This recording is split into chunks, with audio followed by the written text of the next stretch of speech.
So we got more tales of a homeschooler. Yeah, that's right.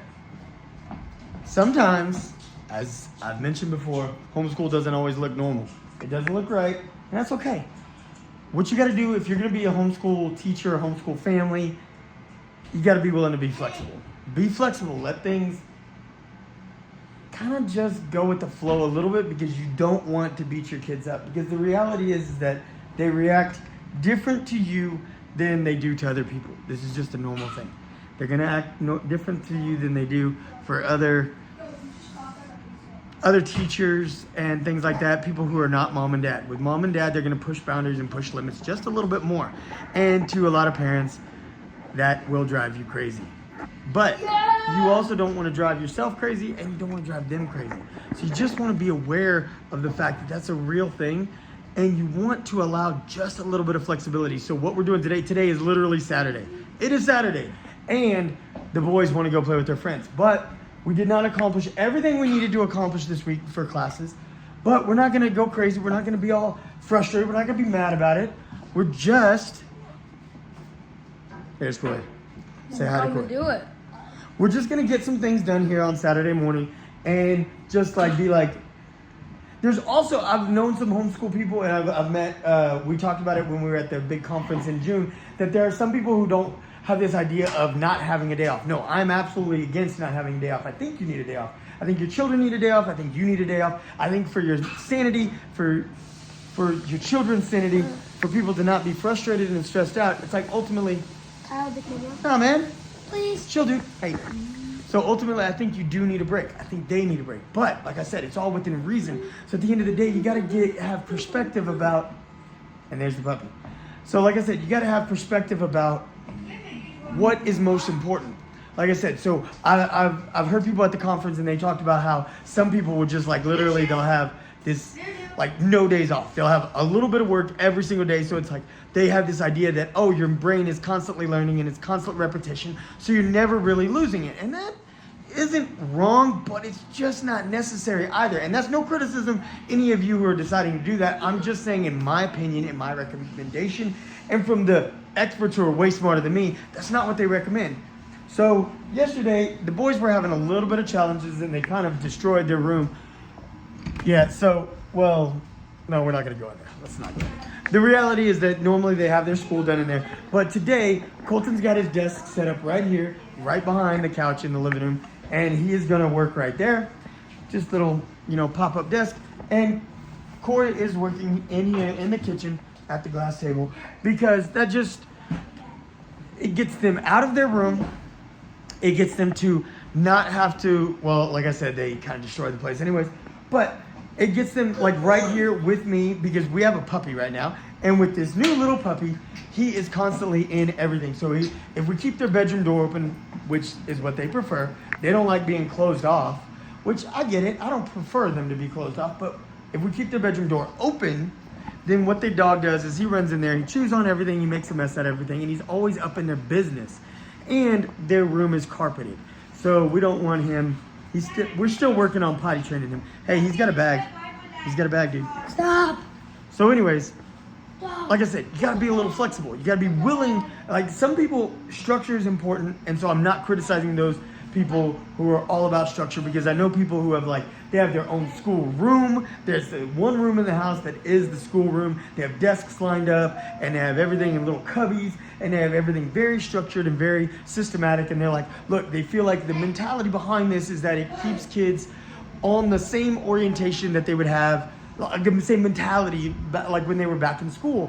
So it's now they're just doing school at home, but they still have some structure and some systems in place that, and I'm not against that. I'm saying we worked really hard to implement those things, but sometimes it just doesn't work out right. And when it doesn't work out right, I'm all about the flexibility. Because if you be a little bit flexible, your kids are going to be flexible. And they're going to be willing to move and work with you, and you can get things done without driving them crazy, without them driving you crazy. You can feel more accomplished, and ultimately you can focus on more of the more important things. Arithmetic's important, history is important, science is important. All these things, I do believe, reading comprehension, writing, all these different things are important, but they also need some time. Dude, dude. So they need some time to be able to focus on some other things and like get things like they need to focus on the Bible. They need to focus on God's word. They need to focus on family. They need to focus on, my boys are already learning to be little entrepreneurs. You know what I'm saying? It's like these different aspects of life are things that you don't always learn in a normal school format. And we have a luxury of not having to be on the timetable of all the other students in class. Ultimately, the only distractions and the only speeding up and slowing down is two boys, Corey and Colton. That's it. They're the only two, so we are on their system. And if they speed up and they learn something a little quicker, great, let's move into the next thing, or let's focus on something else new. And if they're struggling a little bit, okay, let's slow down a little bit, take some time, and really dive into that. So be flexible. Be flexible, don't beat yourself up. Like I said, today's Saturday, and we're getting some work done. And like I said, to me, I'm trying to be lighthearted, I'm trying to be cool about it, I'm trying to go with the flow and be like, look guys, let's just knock this out so you can have some free time today. Your friends are gonna be around here in just a little while, and y'all wanna get to hang out with them, and let's do it. So that way, they don't feel like it's punishment. Because to me, it's really not punishment. It's just like, we just didn't quite accomplish everything we wanted to accomplish this week. So Saturday, we're kind of picking up the slack a little bit. That's okay. Let's just do it. Let's just get there. So that's what you got to do. You got to approach your children with that mentality and with that willingness to just help them get there. All right. So like and subscribe. Yeah, we want to give a special shout out to all of you who have been subscribing lately. We have increased our numbers drastically, which has been awesome. We broke 7,000. I appreciate all of y'all. Got nothing but love for y'all.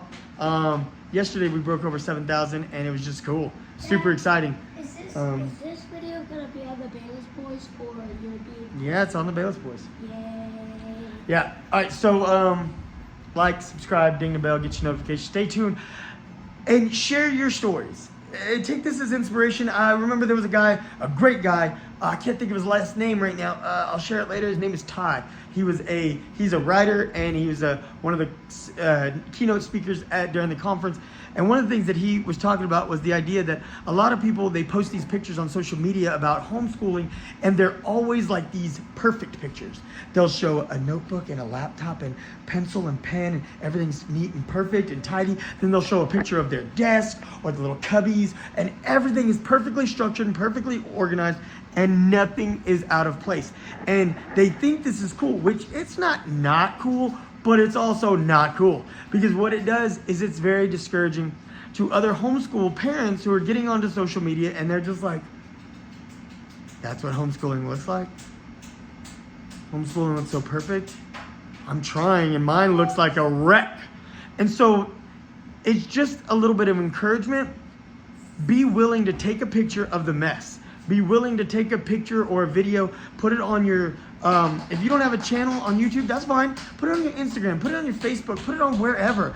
I encourage all of you homeschool parents and homeschool families to share the chaos, share the mess. And the reason I'm doing it is because I want to lift y'all up and be supportive and be here for y'all and let y'all know that you're not alone.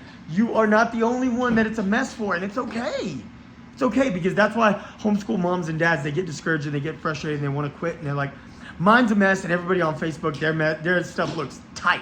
They got their game tight, they got things looking tight, they got everything structured and perfect and all this, and they're just like, mine is just a wreck, so obviously I'm a failure and I should quit. You're not a failure. Remember why you did it. That's what I posted on my last video. Remember why you're in it. Remember, don't forget, you're doing this because you love your kids. You're doing this because you love your kids and you know what's best for them, and you're trying to get them to a better place. Don't lose hope. Don't lose focus. Keep your head in the game and share pictures or videos if you feel comfortable, just to encourage other ones, to let them know that they're not alone. Let's make this trending. Why is homeschool mess not a trend? Let's make that trend.